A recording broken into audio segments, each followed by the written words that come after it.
Piyush Sharma middle class family का लड़का था। वह बहुत ही हैंडसम और अट्रैक्टिव था और साथ ही साथ पढ़ाई में भी बहुत अच्छा था। 10+2 में अच्छा स्कोर करने की वजह से शहर के टॉप कॉलेज में उसे एडमिशन मिल गया था।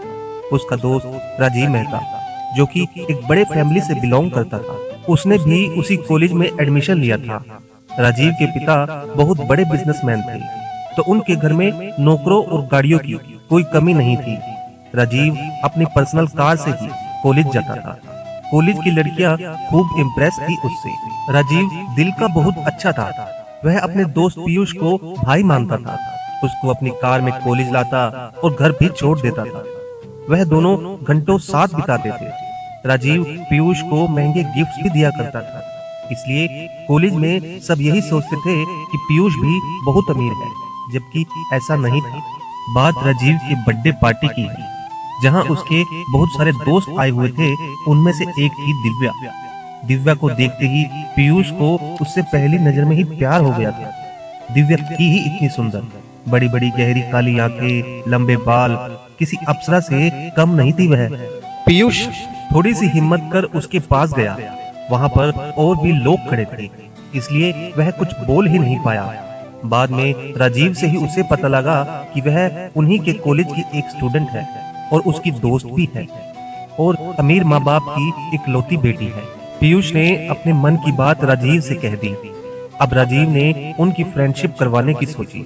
राजीव की कोशिश रंग लाई और दोनों में दोस्ती हो गई। 14 फरवरी का दिन था, यानी वैलेंटाइंस डे। राजीव को यह बिल्कुल सही मौका लग रहा था पीयूष के लिए। तो राजीव ने पीयूष से कहा कि तुम दोनों अच्छे दोस्त बन चुके हो, दिव्या को आज प्रपोज कर दो।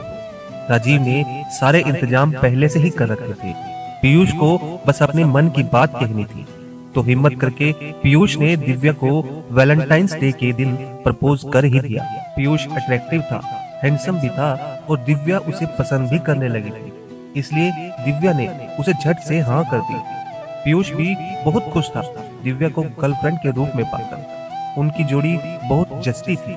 पीयूष के लिए वैलेंटाइंस डे सबसे यादगार दिन बन गया था। दिव्या को पाना उसकी लाइफ का सबसे बड़ा सपना था। कॉलेज का एक साल कब बीत गया पता ही नहीं चला। अगला वैलेंटाइंस डे आ गया।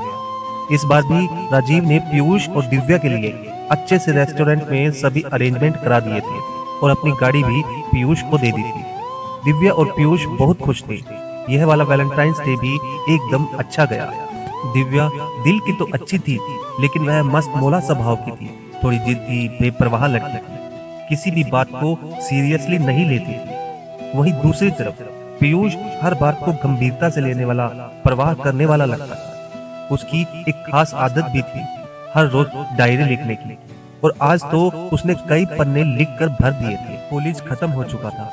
पीयूष को एक अच्छी कंपनी में जॉब भी मिल चुकी थी। दिव्या और पीयूष अब भी मिलते थे, लेकिन पीयूष के जॉब के कारण पहले से दोनों का मिलना काफी कम हो गया था।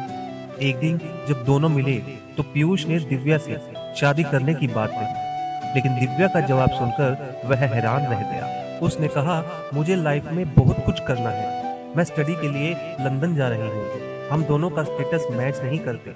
तुम्हारे साथ जो टाइम स्पेंड किया वह बहुत अच्छा था। मेरा बॉयफ्रेंड कॉलेज का सबसे हैंडसम और इंटेलिजेंट लड़का था। यह मेरे लिए एक बड़ी बात थी, लेकिन तुमसे शादी करने की बात मैंने कभी सोची नहीं। पीयूष उसकी बात सुनकर एकदम हैरान हो गया। वह कुछ बोल ही नहीं पाया और चुपचाप वहां से चला गया। अब पीयूष का स्वभाव चिड़चिड़ा होने लगा। वह हर पल उदास रहने लगा। किसी काम में उसका मन ही नहीं लगता था। घर वाले भी परेशान हो गए थे उसकी ऐसी हालत देखकर। राजीव ने उसे खूब समझाया और आगे बढ़ने की सलाह दी, पर कहते हैं ना, वक्त बड़े से बड़े जख्म को भर देता है। पीयूष भी अब समझ चुका था। घर वालों ने उसकी शादी एक साधारण सी पढ़ी लिखी लड़की के साथ करा दी। उसका नाम स्नेहा था। अपने नाम की तरह सबको प्यार करने वाली स्नेह से भरी हुई लड़की थी स्नेहा। उसके सरल स्वभाव ने सबका दिल जीत लिया था, लेकिन पीयूष दिव्या को भूल ही नहीं पा रहा था। स्नेहा को इतना प्यार नहीं दे पा रहा था जितना कि वह हकदार थी। इधर स्नेहा को भी कुछ समझ नहीं आ रहा था, क्योंकि पीयूष का स्वभाव तो बहुत अच्छा था, फिर भी उसे कुछ कमी सी महसूस हो रही। फिर एक दिन कमरे की सफाई करते वक्त स्नेहा को पीयूष की डायरी मिली। वह सारा मामला समझ चुकी थी। उसने किसी को कुछ नहीं बताया, बस अपने हिसाब से सब कुछ हैंडल करने की सोची। एक हफ्ते बाद वैलेंटाइंस डे आने वाला था। उसने 14 फरवरी को फिर से पीयूष के लिए एक यादगार दिन बनाने का प्लान बनाया। आखिर वह दिन आ ही गया। स्नेहा ने अपने कमरे को गुब्बारों से और फूलों से सजा दिया था और साथ ही अपने हाथों से एक बड़ा केक भी बनाया। पीयूष को उस दिन वैसे भी दिव्या के साथ बीते हुए पल याद आ रहे थे। वह बहुत उदास था तो राजीव से मिलने चला गया। स्नेहा को फोन करके कह दिया कि डिनर बाहर करके आएगा और रात को लेट आएगा। उस दिन पीयूष रात के 12 बजे घर लौटा। जैसे ही पीयूष कमरे में आया तो देखता ही रह गया। पूरा कमरा स्नेहा के प्यार से और फूलों की खुशबू से महक रहा था। स्नेहा ने घुटनों पर बैठकर अपने हाथों में गुलाब का फूल लेकर पीयूष से कहा, will you be my Valentine. Piyush ने स्नेहा को गले से लगा लिया। दोनों का दिल जोर से धड़क रहा था और पलकें भीगी हुई थी। स्नेहा ने डायरी के बारे में पीयूष को सब बता दिया। पीयूष ने स्नेहा का हाथ अपने हाथों में लेकर उससे उम्र भर प्यार करने का वादा किया और उससे माफी भी मांगी। आज पीयूष को उसका सच्चा प्यार मिल गया था। दोस्तों, आप लकी हो अगर आपको वह मिल जाए जिसे आप चाहते हैं, लेकिन आप दुनिया के सबसे खुशनसीब इंसान हैं अगर आपको वह मिल जाए जो आपको चाहता हो। उम्मीद है आपको यह कहानी जरूर अच्छी लगी होगी।